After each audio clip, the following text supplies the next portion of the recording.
Как вы думаете, знает ли наш гарант Конституции, наш чудесный и сказочный гарант Конституции о том, что творится в государстве, о том, как мы живем, о том, что было в Ингушетии, о том, что творится на станции ШИС, о том, что нынешняя власть, а это, скорее всего, не власть, потому что власть — это когда двухстороннее общение идет, народ и власть.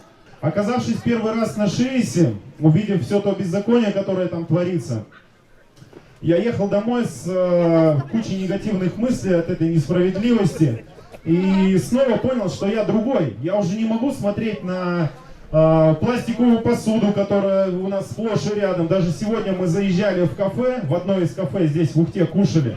У них одна пластиковая посуда, почему не использовать многоразовую? Мы просто утопаем уже в этом мусоре, согласитесь? И пластик это львиная доля всех отходов. Давайте начинать с себя, давайте переходить уже на многоразовую посуду хотя бы. Я уже не могу выкинуть, да, я курю, и мне за это очень стыдно перед самим собой. И не могу выкинуть даже окурок на землю, потому что я понимаю, что это все засоряет нашу природу.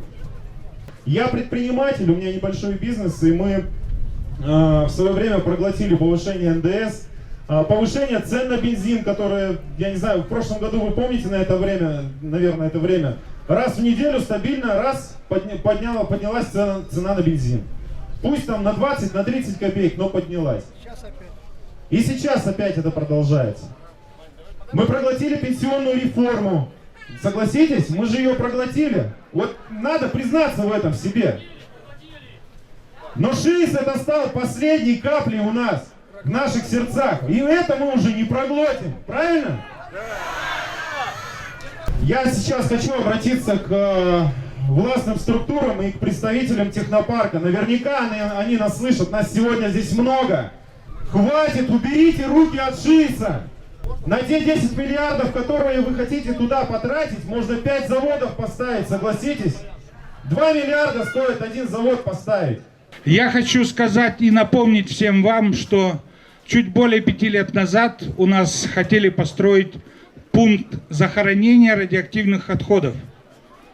Хотели, но ухтинцы объединились и сказали нет. Вышибли мы всех, отправили их подальше, и теперь знаете, где построили этот пункт захоронения?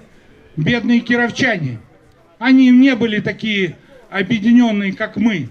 Это ШИС, это свалка, это наши реки, это наш воздух. Этого не надо давать, это нельзя давать, поэтому мы должны держаться все вместе.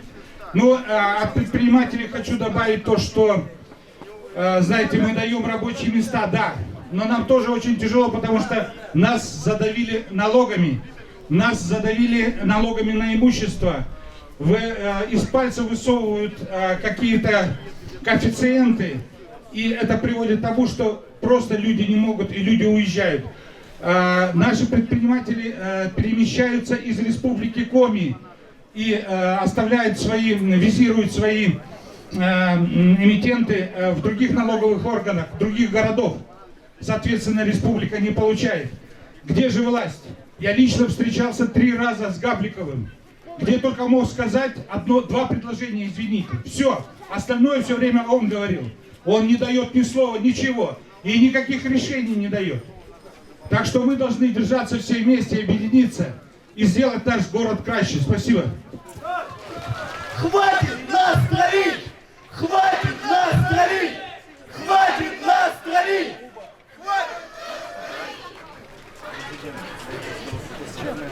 Те, кто сражаются на ШИСе против этого мусорного беспредела, против этого мусорного геноцида, это самые настоящие герои нашего времени.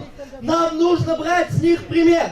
Брать пример не только потому, что они практически голыми руками противостоят ОМОНу, полиции и местному ЧОПу. Нам нужно брать с них пример, потому что они знают каждую букву закона.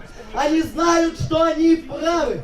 Именно поэтому они продолжают сражаться. Потому что они смелые и потому что они знают, что они правы. Они знают, что за ними правда, они знают, что за ними победа. Нам нужно брать с них пример. Нам нужно учить эти самые законы, те правила игры, которые навязывают нам сверху, и противостоять этому беспределу, этому геноциду, который происходит не только на Шиисе, но и по всей стране. Сегодня было уже упомянуто про Ингушетию, про Екатеринбург. Шиес — это еще одна горячая точка в России. Из искры разгорится пламя! Разгорится пламя будущей борьбы!